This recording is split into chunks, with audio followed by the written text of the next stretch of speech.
मैं टी ठाकुर सहायक प्राध्यापक इतिहास, शासकीय महाविद्यालय रामाटोला, जिला राजनांदगांव, छत्तीसगढ़। आज का मेरा टॉपिक है इंग्लैंड में गौरवपूर्ण क्रांति के कारण, घटना एवं परिणाम, जो 1688 ईस्वी में हुई थी। सबसे पहले मैं आप लोगों को बताता हूँ इंग्लैंड में हुए गौरवपूर्ण क्रांति के कारण। सबसे पहला कारण था मॉनमाउथ की हत्या। व्हिग दल के नेताओं ने चार्ल्स द्वितीय के अवैध पुत्र मॉनमाउथ को विद्रोह करने के लिए प्रेरित किया। उसने विद्रोह कर अपने को इंग्लैंड का उत्तराधिकारी घोषित कर दिया और जेम्स द्वितीय ने उसे सेजमूर नामक स्थान पर पराजित किया और मॉनमाउथ के साथ ही विद्रोहों के साथ बहुत खराब बर्ताव किया गया और मॉनमाउथ को मृत्यु दंड दिया गया। एक विशेष न्यायालय, खूनी न्यायालय में 300 व्यक्तियों को मृत्यु दंड दिया गया और सड़कों पर उनकी लाशों को टंगवा दिया गया। इससे जेम्स की प्रतिष्ठा को गहरा आघात पहुंचा। उसके समर्थक टोरी दल के लोग भी भयभीत हो गए और जनता में आतंक फैल गया। दूसरा कारण था जेम्स द्वितीय की सैनिक शक्ति में वृद्धि। इंग्लैंड की जनता इस बात को सहन नहीं कर सकती थी कि राजा स्थायी सेना रखे। यदि राजा के पास स्थायी सेना रहेगी तो राजा निरंकुश बनने का प्रयास करेगा, जिससे जेम्स द्वितीय ने जनता की भावनाओं की अवहेलना करके स्थायी सेना रखने का संकल्प लिया था। उसने उन सैनिक टुकड़ियों को भी भंग नहीं किया जो मॉनमाउथ के विद्रोहियों का दमन करने के लिए भर्ती की गई थी। उसने अपनी सेना की संख्या बढ़ाकर 30,000 कर लिया। इससे जनता के मन में भय और आशंका उत्पन्न हुई। दूसरा है रोमन कैथोलिक धर्म तथा स्वेच्छाचारी शासन की स्थापना का प्रयास। जेम्स द्वितीय अपने स्वेच्छाचारी शासन और रोमन कैथोलिक धर्म की स्थापना करने के लिए उसने कोर्ट ऑफ स्टार चैम्बर और कोर्ट ऑफ हाई कमीशन न्यायालयों को समाप्त कर कोर्ट ऑफ एक्लीसियास्टिकल कमीशन नामक एक विशेष न्यायालय स्थापित किया, जिससे जनता में असंतोष फैला। और अगला कारण है परीक्षा अधिनियम से मुक्ति का प्रयास। चार्ल्स द्वितीय के शासनकाल में परीक्षा अधिनियम कानून पारित था, जिसके अनुसार कैथोलिकों को सरकारी पदों से वंचित कर दिया गया था।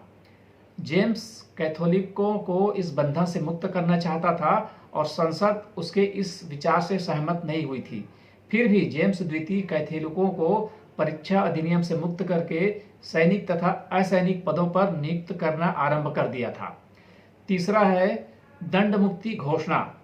जेम्स द्वितीय ने 1687 ईस्वी में एक दंड मुक्ति घोषणा जारी किया, जिसके अनुसार कैथोलिकों के खिलाफ जो भी दंडात्मक कानून थे उन सबको स्थगित कर दिया गया था। अब व्हिग दल के लोगों को यह भय हुआ कि जेम्स द्वितीय शीघ्र ही कैथोलिक धर्म की स्थापना कर देगा। उसके बाद अगला है दंड मुक्ति घोषणा को गिरजाघरों में सुनाना। 1688 ईस्वी में जेम्स द्वितीय ने दूसरी दंड मुक्ति घोषणा जारी किया। उस घोषणा को प्रत्येक गिरजाघर में पढ़कर सुनाने का आदेश दिया।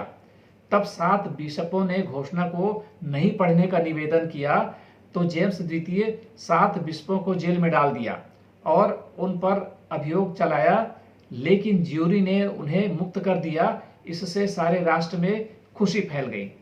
और उसके बाद अगला है जेम्स के यहाँ पुत्र का जन्म। जिस समय लंदन के निवासी बिशपों की मुक्ति से आनंद मना रहे थे, उसी समय समाचार मिला कि जेम्स का पुत्र पैदा हुआ है। लोगों को आशा थी कि जेम्स द्वितीय निसंतान मर जाएगा। उसके बाद उसकी पुत्री व दामाद विलियम, जो हॉलैंड का प्रोटेस्टेंट राजा था, इंग्लैंड की गद्दी पर बैठ जाएगा। अब यह निश्चित था कि जेम्स द्वितीय का पुत्र कैथोलिक धर्म के अनुसार राजा बनकर भविष्य में इंग्लैंड में शासन करेगा। इस प्रकार देश में कैथोलिक चर्च हमेशा के लिए इंग्लैंड में विधिवत स्थापित हो जाएगा। इंग्लैंड के लोग इस बात को सहन करने को तैयार नहीं थे, वे निराश हो गए। इसके पश्चात गौरवशाली क्रांति की घटना। 30 जून 1688 ईस्वी को विभिन्न विचारधाराओं के लोगों ने हॉलैंड के राजा विलियम और उसकी रानी जेम्स की पुत्री जो थी मेरी, इसको इंग्लैंड आकर इंग्लैंड के राज सिंहासन पर आसीन होने के लिए निमंत्रण भेजा, जिसमें व्हिग दल और टोरी दल के प्रतिनिधि सम्मिलित थे। निमंत्रण का आशय यह था कि विलियम और मेरी सेना सहित आए और इंग्लैंड की जनता के धर्म व स्वतंत्रता की रक्षा करे। इंग्लैंड के जल व थल सैनिक अधिकारियों ने भी विलियम को सहायता देने का वचन दिया। विलियम ने इस अवसर का लाभ उठाने के लिए नवंबर 1688 ईस्वी में 15,000 सैनिकों के साथ इंग्लैंड के तट पर उतरा। ऐसे समय में इंग्लैंड की जनता, वहां के नेताओं तथा अधिकारियों ने भी उनका स्वागत किया। इस समय जेम्स को किसी ने साथ नहीं दिया। जेम्स ने अपनी प्रजा को समझाने का बहुत प्रयास किया, जो व्यर्थ रहा, इसलिए वह देश छोड़कर भाग गया। फिर एक सम्मेलन ने इंग्लैंड के राज सिंहासन को रिक्त घोषित करके विलियम और मेरी का राज्याभिषेक कर दिया।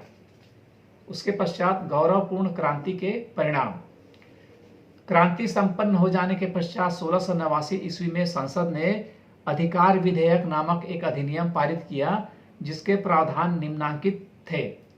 पहला था, विलियम और मेरी राजा रानी घोषित हुए। इसके पश्चात उनकी ही संतान इंग्लैंड के राज सिंहासन पर बैठेगी। संतान न होने पर जेम्स की अन्य पुत्री सिंहासन पर बैठेगी। रोमन कैथोलिक या उससे विवाह करने वाला इंग्लैंड के सिंहासन पर नहीं बैठ सकेगा। और निम्नलिखित कार्यों को अवैध घोषित कर दिया गया। उसमें सबसे पहला था, राजा द्वारा किसी कानून का स्थगित किया जाना। दूसरा था, राजा द्वारा किसी व्यक्ति को कानून के प्रतिबंध से मुक्त किया जाना। तीसरा था, संसद की स्वीकृति के बिना कर लगाना। चौथा था, स्थायी सेना का रखना। पांचवा था, कोर्ट ऑफ कमीशन तथा उसी प्रकार के अन्य किसी न्यायालय की स्थापना करना। छठवां था, इस क्रांति के बाद लोगों को विचार प्रकट करने की स्वतंत्रता प्राप्त हो गई और प्रेस पर लगे प्रतिबंध हटा दिए गए। Thank you.